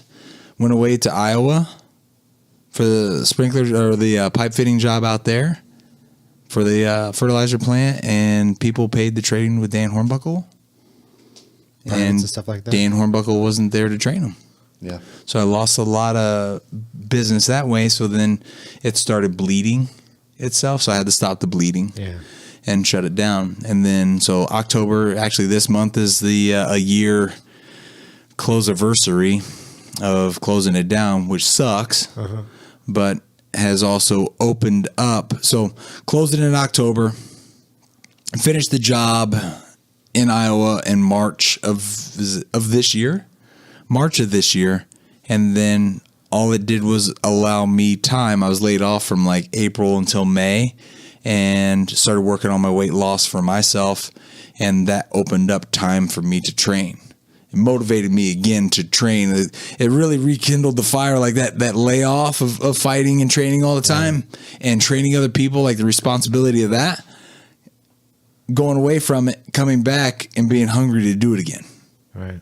It's like, all right, I don't have the academy to worry about anymore. Right. Hey, where do I want to go this weekend to get really good training? Let's go to Seraphin's. Let's go down to Watts's. Let's go to Torres's. Let's go down to the main camp for a weekend. These are the decisions that I have to worry about now. Right, right. Darn. Right. Let's go get punched in the face. Let's go get submitted by some of the best grapplers in the world. Great. That's a great weekend in my book. Right. Hell yeah. And unfortunately, I can only do it on the weekends because I'm working during the week. Now there's a job and I'm working on that's 7 minutes from my house right now. I'm going to be on that particular job for about probably another 3 or 4 months. And then there's other jobs. It's Carl at the Field. So it's a big medical facility, and it's all over this entire like 80 or 90 acre complex that's all going out there on this corner. And the company I'm working for has all the contracts on all those buildings. So I'm going to be there at least another year or two. Good. 7 minutes from my house. Yeah. So I'm just like, knock on wood. Yeah. Right. That continues to go on. And the companies that run it, the contractors really like our company and us as contractors and our work ethic and our group of guys that are working. So it's going to be really, really good. They're okay with me when I was like, hey man, I need to cut out of work early today. I'm heading up to Chicago to train. All right, take pictures. Like they're fans. Right. Like the whole job site is a fan of Dan Hornbuckle. Like, and it's like I didn't go on to the job site going, hey, I'm Dan Hornbuckle. I'm kind of a big deal in the construction world. I carry a really big pipe wrench. Like that doesn't go over very well. Right. But I don't show people my fight stuff either. It's like whatever. So people start recognizing me and they're like, this one guy comes walking up to me, and it's like when I first got on the job site in April or in May, I was starting to work on my weight a little bit, so I was a little bit huskier then. I was like 260, and the guy was like, do you know a guy named Dan Hornbuckle? I said, I've heard of him. You look a lot like him. I was like, yeah, I'm his brother. What? Oh, you're Dan's brother? Yeah. So that skinny little bastard, I hate him. He's like, yeah. He goes, I was gonna say that, like you look like him, but you got a couple more pounds on him. That's why I didn't think it was you. That's why I didn't think it was Dan. I was like, yeah, these guys don't recognize me carrying all this extra backpack on them. Well, fighting at 170, Yeah. put on 260. Jeez. Yeah, you're kidding. You ain't kidding. It's like, even at that fight weight, it's 100 pounds. Yeah. That I'm cutting or that I'm carrying. That's a lot of weight. Yeah. And my frame wasn't used to it. And I honestly, I didn't see myself at that weight. Yeah. I just thought it was the jeans' fault. Right. Hey, Jeans. these damn jeans are shrinking up. Fucking shrinking jeans. Yeah, I was taking my laundry to this the people that do my laundry. They're shrinking my damn jeans. Now I got to go buy a new pair that's unshrunk. So you came from I know we talked about this at the open mat, but you went from 260 to 204 months. Yeah. That's fucking awesome. Yeah. So diet change, everything changed for you. What did you do that kind of like made you get that regimen back? Like what was the switch? Somebody called me fat. That was it. That was it. I was pissed. Are they still alive, or did the bears eat them? I don't want to discuss it on the podcast, do they? Because they could be listening. Statute of limitations. I don't want to talk shit on the podcast, but I will if I have to. I was offered a fight with Fight to Win at 260, and the guy said he didn't want to fight me. Okay. And it was polite. And what they said and what I heard are two different things. The polite, what actually was said was, we don't want to fight you that way. Okay. What Dan heard, you're a fat motherfucker. I don't want to fight you, you fat motherfucker. This is what Dan heard. Gotcha. That's internal? This is internal. Yeah, okay. Those dialogues that we were talking about earlier. This is now the return of the internal dialogue. Right. But now this motherfucker's calling me fat. Exactly. Oh, yeah? You had a better chance. And then I start talking shit. You had a better chance to beat me at 260, motherfucker. Now I'm going to cut weight down to where you are, 200, and I'm going to beat your ass, and I'm going to be in shape, and I'm going to fucking destroy you. Right. Yeah. That's intense. Oh, you didn't know? I'm a black belt of intensity. Ah. Jeff gave me that one. I thought Jeff calmed you down a little bit. Tried to give you that sloth jitsu. Difference, but that's what got me the intensity, the black belt of intensity. That the slothness couldn't be implemented directly. Right. So it was the opposite. That's where the sloth wears the black belt. Yes. Yeah. I just have the black belt, not the sloth. So you plan on doing more MMA or more Fight to Wins? More Fight to Wins, more jiu-jitsu. Get back in. That's why it was a good transition to be back on the big stage. Yeah. Against a very, very tough, worthy opponent.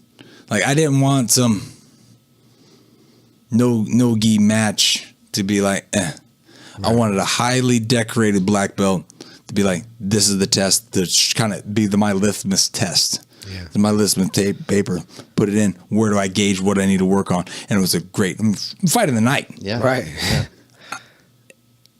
You tested very well. Yes. I tried running. I tried. Yeah, it really did. It worked out really good. So we're going to be doing more jiu-jitsu. Cool. If a Muay Thai match comes up, I might take it, but those hurt, man. Yeah. Come on. Fuck that. Yeah. Stick to jiu-jitsu. Yeah. You don't want to get hit. But jiu-jitsu costs a lot of money too. It does? Why you say that? To travel? Oh, travel, yeah. Yeah, let's go to the Pan-Ams. Where are the Pans this year? Yeah. Pans are in California, aren't they? Did you do the Chicago Opens? No, but I will. Yeah. Will you? Hell yeah. Awesome. Shit. How old are you, Dan? 36. 36. Are you going to do Master 1, Master 2? You're going to go in the adult I'm division? going to do the adult and the Master 1. Oh, shit. At the same time. At the same time. Absolute for both. Yes. That's it. Who's going to stop? But right? stop Who's them? going to stop? The rules, you can only sign in one division. So I'm going to sign up as my alter ego, Dan Turnbuckle. There you go. I think they took it off, but they're at least for at least 6 or 7 years, it was Dan Turnbuckle Hornbuckle. It was 1-0 on SureDog. So That's funny. I was God. like, Dan Turnbuckle. Well, if the handler's record ever gets awry, I Right. could see you wrestling. I could actually see that. I had one match, Oh, really? one pro match. No shit. Yeah. It was after I beat, I did that 8-man tournament at the hook and shoot. So I took that belt, that Bodog, or the hook and shoot belt, the best belt I own. When I do all my motivational speaking engagements and stuff, I use that belt as my demo belt. Like, it's gold, it's silver, it's shiny, it's beautiful. I wear it to bed sometimes. I snuggle with it. It's like, we beat up 3 guys in one night. Yes, we did. Yes. Are you talking about real wrestling? Pro wrestling. Pro, like WWE? Yeah. Okay. So the whole point is that belt, I took that belt. I was the enforcer for one of my buddies that was did the actual pro wrestling. What was your name in wrestling? There was the MMA guy. Dan, no, they introduced me as Dan the Handler Hornbuckle. Okay. So we promoted me. Right. Okay. But I was the enforcer. So there's the face, there's the heel, there's the enforcer, there's the antagonist, there's all these different names for all these different people, and I didn't know that. So I called up my buddy that's what we watched. Me and my buddy would watch Monday Night Raw. We'd actually have like little party get-togethers Yeah. on Monday night and on Thursday and on Saturday, and then the pay-per-views on Sunday, and we would all drink during each of these. So we're pretty much alcoholics. Now, this is before MMA stuff, right? Yeah. That we would do all of this stuff. So I kind of broke my ties with those friends. Yeah. But I still stayed in touch with them from time to time or whatever. And you got to. but we were huge wrestling fans. So we seen this stuff on TV. We know how to do it. Much like if you watch MMA, you know how to do it. Sure. You see what I'm saying? Right. Yeah. So my buddy, I was training the guy. His name's Bear, or his stage name is Bear. He comes in wearing this bear, and it's actually real bear fur. It was a vest and this belt and these boots. And I mean, he's actually pretty good. He said, there's this whole scene. I need an enforcer. Will you be willing to do it? Bring your MMA belt. And then the other people will have the people who attack you, and we'll coordinate this whole stuff. Right. So I called him my buddy. I was like, hey, we need one more. We can do this. Do you want to do it? And he's like, hell yeah. It's like, all right. So we're going down there. Bear starts talking to these guys, and these guys are around the table. We're in the back, and they're all getting ready for their performance. And they look at us like, who the fuck are these guys? And we're kind of looking around like, we belong here because we've seen it on TV. And and they just took that body language against us. Like, fuck you guys. Okay. Because they've gone to the schools, they've done all the time. They come in here, and then all you think that we can just come in and take their glory. Right. And we did. Me and my buddy coordinated our own little skit, did their own little did our own little choreography, and they're like, no, we don't like that idea. Why not? It's good fucking. This is like the whole thing was plotted and this is perfect. They're like, well, okay, we'll use this part. And by the time we got done talking to them, they used our entire storyline and the whole part of everything. So it involved me hitting my buddy over the head with my belt, me sitting down with the crowd, putting my belt over one of the people up front. So you kind of pick the kid, you know, whoever's engaged there in the front. You put the belt on them. It's like, here, hold this. And I went and picked up a chair that they were sitting in. I took it out from underneath them. I took the chair and I plowed my buddy over the back with it, and I hit him wrong. Oh, fuck. We were just talking about this the other night. It was actually pretty funny. His back was rounded, and he said I hit him wrong. I'm like, no, because when I hit the chair, you're supposed to break your elbows a little bit. Okay. So it absorbs the impact. Right. So I went to swing, and his back was rounded, so when I broke the elbows, it skipped off the rounded part of his back and hit him in the back of the head. Oh, no. And we were filming it. Damn. So I gave him a concussion. Fuck. But in the film, you heard it go, pink. The metal chair, folded metal chair, off his back, elbows broke, and it skipped and hit him on the back of the head. So there was that first initial pink, and then there was the last one that hit his head. Punk, pink, punk. Damn. And he literally laid out because I gave him a concussion. Yeah. And then I picked him up, kind of did like a DDT kind of like position. Right. And it was off to the side. It was on a mat. So it was kind of like, and then he stopped and flipped me over. And I know how to do break falls and stuff. So he flipped me over.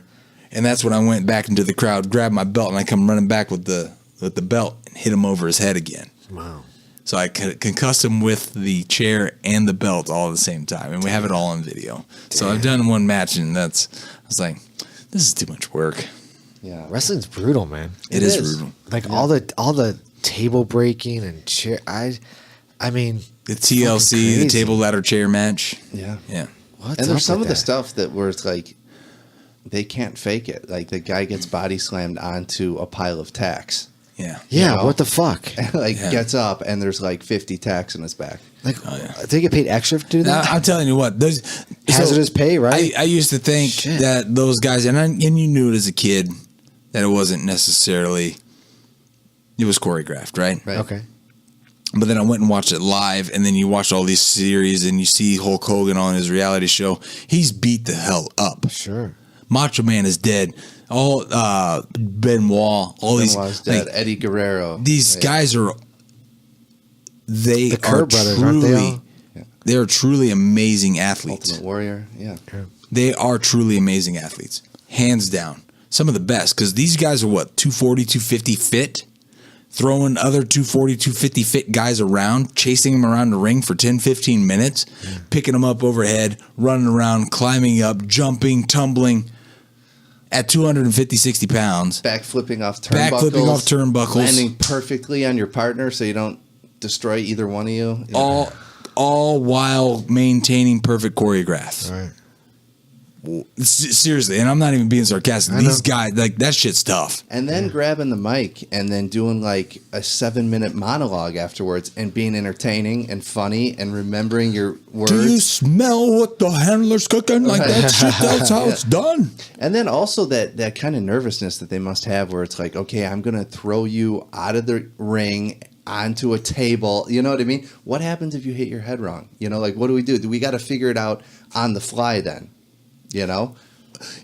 What one of those? I mean, we're in a scenes stadium. Where, yeah, I can't remember whichever one it was, but they rammed Ric Flair's head and shoulders into those turnbuckles on the outside, the steel steps, Right, yeah.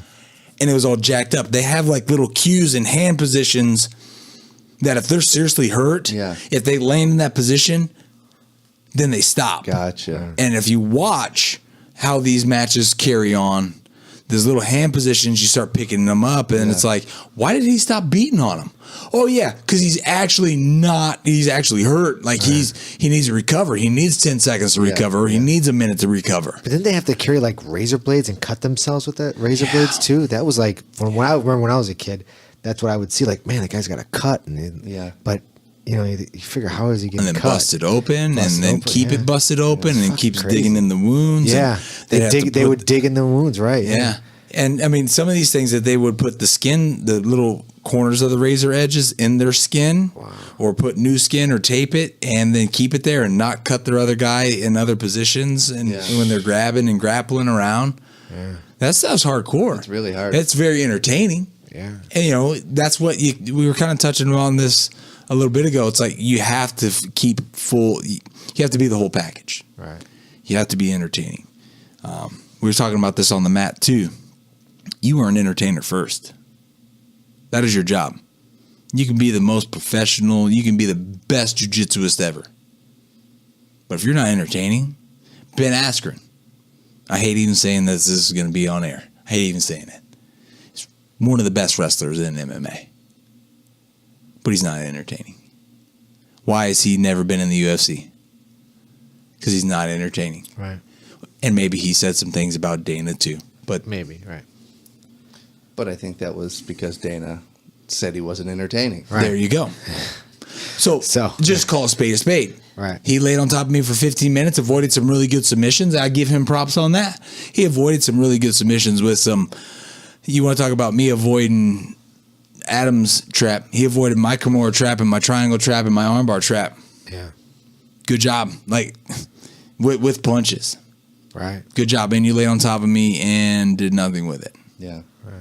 Good job. And then every other fight after that, you went over to Japan or China and became the champion and still did the same thing. Right. Good job. You got a couple more TKOs. You showed improvement. But at the end of the day, people want to be entertained. You win the crowd, you win your freedom. Right. That walkout was a lot more than entertainment to me. It was just that moment that I knew I was excited about competing again. So when I put that performance on, it was kind of, I'm not going to say the rebirth and the return of the handler and this is my return tour and all that. Right. But it was that moment for me that kind of released that pressure of performing again. Okay. And here we are, like I'm back on the big stage. And luckily it was against Adam because he's got a huge following. Right. And he's amazing at jiu-jitsu. Right. And it's like, wow, am I really biting off more than I can chew? We're about to find out. Yeah. I'm going to see how hungry And you I went am. with the 80s classic, the Pointer Sisters. I'm so excited. I don't know. Do you want me to tell him the whole story of how that all came about? Or Let's hear Okay. it. Let's end with that then. Yeah, let's hear it. the whole story of how this came about was I got my 80s playlist rocking. All right. And I'm dancing. And I got somebody to help motivate me while I was dancing. Now, is this like a Carlton dance? I can picture you doing like the Carlton dance. For sure, right? Okay. This may or may not have been slightly Carlton. But majority of it was. Okay. But then... Did you guys see that on Instagram? Yeah. A Carlton pass? Yeah, I saw it. You sent it to me. The Carlton guard pass. Yeah. Yep. It works. So I was up. I danced for my assistant for about an hour. And then finally she's like, that's the one. She heard it. I heard it. I was like, you're right. This is the one. It was between the Pointer Sisters, and I'm so excited. You were dancing in front of your girlfriend for an hour? Until she gave you a nod? Like, okay, that's it? Damn, dude, you must have been getting a pretty solid workout in. I was sweating, bro. Sweating? I was sweating. I think she was just tired of it. Yeah, that one's good. Do Yeah. that one. I couldn't watch you dance anymore. I'm tired of watching you dance. She was nodding off. Yep, that's the one. There you So go. when she woke up, she did the finger, the Pointer Sisters was on. We went with that. So is this going to be your, like, all the time? Do you have to do that one? Or are you going to do... No. Variety. Variety. Variety. You got I'm to not- do the variety. There's certain things I'm allowed to have variety with. And that's the And one. there's other things I'm not. Right. And And that's the one you're going with. and that's the one I'm going to go with variety on. That's good. But no, you got to be entertaining. You got to keep it. You got to have that spice in there, and we'll see what has to come. Yeah. I mean, Who do you want to fight next? You got any names in mind? the guy who called me fat. That son of a bitch. Son of a bitch. Is he from Chicago? Yeah. Oh, shit. Does Seth know about this? Have you reached out to Seth? I have reached out to Seth, and then I asked for that guy this last go around. Oh, okay. And then he's like, "Oh, he's hurt." I was like, "That motherfucker ain't hurt." Oh, I think you're getting dodged, huh? You're going to tell us off air, right? Oh, totally, totally. I was like, I don't want to be the unprofessional jujitsuist No, don't do that. and talk shit. I like that. Did you make that word up just I a did. few minutes ago? I told No, he was saying it. You're at the weigh-ins. Yeah. Yes. Hardcore at the weigh-ins. What? Dude. Jiu-jitsuist. Jiu-jitsuist. I said this is the new word that everybody's going to be using. That's Jiu-jitsuist. Yeah. I seriously think it's going to catch on. Yeah. It has to. He's a great jiu-jitsuist. Yes. Great jiu-jitsuist. IST at the end. Because IST. spelling jiu-jitsu isn't hard enough. Right. Exactly. Brazilian jiu-jitsuist. Exactly. I like it. Dan Hornbuckle. Hyphen IST. Jiu-jitsuist, and he's a hell of a wordsmith. Spectacular vernacular. Oh, man. Jiu-jitsuist. Hashtag that shit. So you looking for sponsors or do you have any? Man, I'm always looking for sponsors. If there's anybody that wants to jump on the handler train for sponsorship, absolutely. I mean, you get the whole package. I mean, you don't get fight of the night after a 3-year layoff because you suck at what you do. That's very true. Sponsors, hit this guy up. Yeah, Man. for sure. Show some And love. I mean, I got a really good marketing agent that's in my corner that's going to help me out. Cool. And I mean, it's more than just hey, hand me money and I'll tag you. There's so much more to it involved, and like control gis. He sent me a gi, and like we'll make up a whole deal for it coming up. Like it was a brand new gi that I wore tonight. Yeah, it was a nice gi. It's really freaking nice. Yeah. I love their gis. I had one about 5 years ago, and I was still wearing it. It's the black one. I actually competed against Adamant. Okay. And I asked the sponsor, I was like, hey, can you send me a new one, one of your new weaves or whatever, and I'll rock that. He's like, I can't get it to you in time because I'm out and here and there or whatever. And he goes, but I'll send it to you after. So just rock that old one. And there he goes, cool. Send me a picture of it. So I sent him a picture of the old gi. He's like, that thing's still holding up. Like, not questioning it, but he goes, that thing looks really good for being that old. I was like, dude, this is my favorite gi. It's tight around the sleeves. Good. For me, being taller, it comes with a tall fit. So it's slender through the body into the length, but it's not, it's not a belly drift. And it's not baggy through the hair. It's not like it has to be an A4 where I have to then hem it up or anything like that. A3L, right? It's an A2 tall. Ooh. Oh, wow. For the Control Industries. Okay. And the print designs on it, it's really cool. So like you open it up and there's the fabric that's inside on the shoulders. Yeah. Man. Like this one's the tribal one. Nice. It's kind of got that Athabascan feel to it. It's really freaking cool. And the white looks really good on my skin. Yeah, it's true. And with my mane down, It's gangster. it flows. He's intimidating on the mat. Yeah. You walk in, you see him on the mat with that white gi, you're like, oh, shit. Like, damn. He's so sexy. I don't want to fight him. So where can people find you? Man, they can find me on Instagram. You have an Instagram. What is it? Dan Handler 4, and then also on the Facebooks, and that's under Dan Hornbuckle, the real Dan Hornbuckle. I don't know, it's one of them. Dan Hornbuckle. The real. Jiu-jitsuist. You'll know it's me when you see the pink underwear with the fur.